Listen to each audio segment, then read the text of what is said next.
Your leadership abroad is changing the world for the better, ending wars and advancing peace.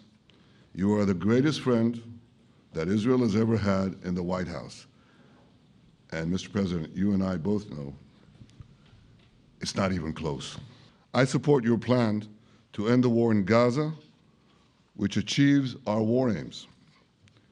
It will bring back to Israel all our hostages. Here's our plan.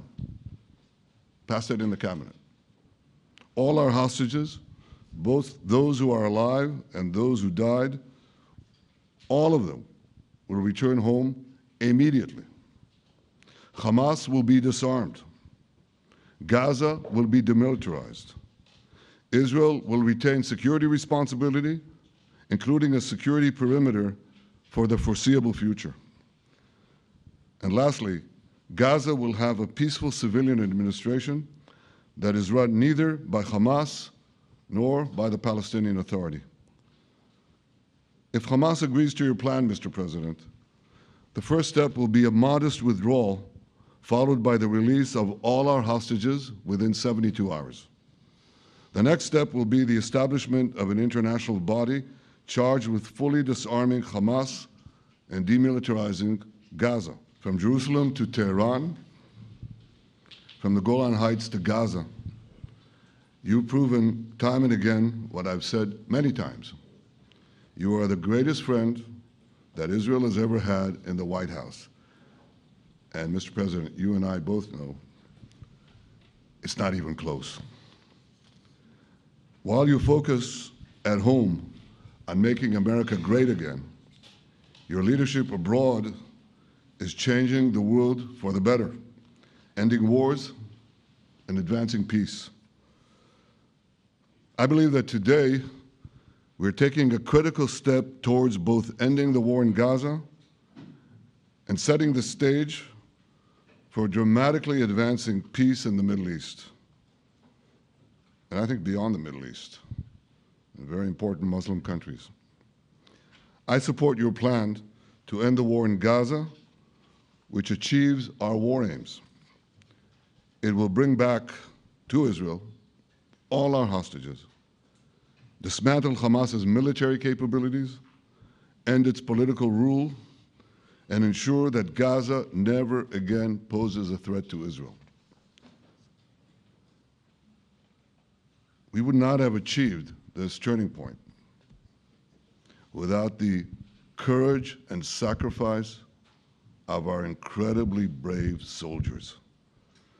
They fight like lions to defend the people of Israel, and they serve on the front line in the war between civilization and barbarism. Mr. President, when our two countries stand shoulder to shoulder, we achieve the impossible. Just a few months ago, in Operation Rising Lion and Operation Midnight Hammer, we struck a decisive blow against Iran's nuclear and ballistic missile program. Your bold decision to send those B-2s made the region safer and the world safer. Now, under your leadership, we're taking the next step to win the war and expand the peace. Your plan is consistent with the 5 principles my government set for the end of the war and the day after Hamas. Everybody asks, what is your plan for the day after Hamas? Here's our plan. Pass it in the cabinet. All our hostages, both those who are alive and those who died, all of them will return home immediately. Hamas will be disarmed. Gaza will be demilitarized. Israel will retain security responsibility, including a security perimeter for the foreseeable future. And lastly, Gaza will have a peaceful civilian administration that is run neither by Hamas nor by the Palestinian Authority. If Hamas agrees to your plan, Mr. President, the first step will be a modest withdrawal, followed by the release of all our hostages within 72 hours. The next step will be the establishment of an international body charged with fully disarming Hamas and demilitarizing Gaza. I appreciate your willingness to lead the body, Mr. President. I really appreciate it because you have a lot of things to do, and this is important. And it reflects the confidence that this will give everyone, that things will be followed up on all the commitments made. The fact that you're taking this on, I think, helps a lot to make sure that everything flows in the direction that we want. Now, if this international body succeeds, we will have permanently ended the war. Israel will conduct further withdrawals linked to the extent of disarmament and demilitarization, but will remain in the security perimeter for the foreseeable future. I think we should understand that we're giving everybody a chance to have this done peacefully, something that will achieve all our war objectives without any further bloodshed. But if Hamas rejects your plan, Mr. President, or if they supposedly accept it and then basically do everything to counter it, then Israel will finish the job by itself. This can be done the easy way, or it can be done the hard way, but it will be done. We prefer the easy way, but it has to be done. All these goals must be achieved because we didn't fight this horrible fight, sacrifice the finest of our young men to have Hamas stay in Gaza and threaten us again and again and again with these horrific massacres. Mr. President, I was encouraged by your clear statement at the UN against the recognition of a Palestinian state. That would be an outcome that, after October 7th, would reward terrorism, undermine security, and endanger Israel's very existence. As for the Palestinian Authority, I appreciate your firm position that the PA could have no role whatsoever in Gaza without undergoing a radical and genuine transformation. In your 2020 peace plan, which you mentioned just now, you made clear what that transformation requires. It's not lip service. It's not checking a box.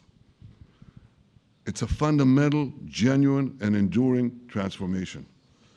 And that means ending pay to slay, changing the poisonous textbooks that teach hatred to Jews, to Palestinian children, stopping incitement in the media, ending lawfare against Israel at the ICC, the ICJ, recognizing the Jewish state, and many, many other reforms. It won't come as a surprise to you that the vast majority of Israelis have no faith that the PA Leopard will change its spots. But rather than wait for this miraculous transformation, your plan provides a practical and realistic path forward for Gaza in the coming years, in which Gaza will be administered neither by Hamas nor the Palestinian Authority, but by those committed to a genuine peace with Israel. I think this can be not only a new beginning for Gaza, I think it can be a new beginning for the entire region. Under your leadership, we can re-energize, well, I've got to contribute my own, we can re-energize the Abraham Accords. That's what it's called in the original Hebrew, Abraham. Abraham is fine, Abraham, however you want to call it. Under your leadership, Mr. President, we can re-energize the Abraham Accords that we forged 5 years ago. We can expand them to many more Arab and Muslim nations that choose moderation over extremism. I think there's an opportunity here. It's not going to be easy, it's tough going, but I think if we succeed, you're absolutely right. We're going to open possibilities that nobody even dreamed of. But I think we dream of them. As you've told me, Mr. President, and you've told the world many, many times, you said, remember October 7th. Remember October 7th. And we do. We will never forget the horrors of October 7th, and we will do whatever is necessary to make sure they don't happen again. Since October 7th, Israel's enemies have learned a hard truth. Those who attack us pay a heavy price, but those who partner with us advance progress and security for their peoples. President Trump just said it. It's also in the Bible. It says, those who will bless you will be blessed, and those who will curse you will be cursed. And that's actually what is happening. We want the blessings. I think we've done a lot in the past 2 years to end the curse. We're not finished, but we've done a lot. And we've done a lot together to end the curse.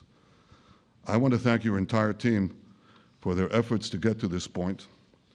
I especially want to thank Steve Witkoff and Jared Kushner for their indefatigable work to bring Israel and Arab states in the region closer together. I am deeply grateful to both of them for their work. We had a phone call today just to make it clear. I said to the Prime Minister of Qatar, Israel was targeting terrorists, wasn't targeting Qatar.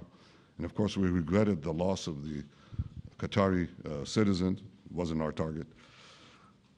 And I very much appreciate President Trump's proposal to have a trilateral body, the United States, Israel, and Qatar, to work out respective grievances. There are quite a few. But if we could try to mitigate them or put it on a different footing, I think that'll be good for everyone. Above all the people, the fine team, the many helpers who've done this, I want to thank you, Mr. President. History has already shown that under your leadership, Israel and America can change the face of the Middle East. And today I'm hopeful that your plan to end the war in Gaza will do so again and do so soon. It will free our hostages, end Hamas's tyranny in Gaza, and enable a more secure and prosperous future for the peoples of our region. Thank you, Mr. President. May God bless America. May God bless Israel. May God bless the indispensable alliance between our countries. And may I add in Hebrew, G'mal Chatima Tova, may we all be inscribed in the book of life. Thank you.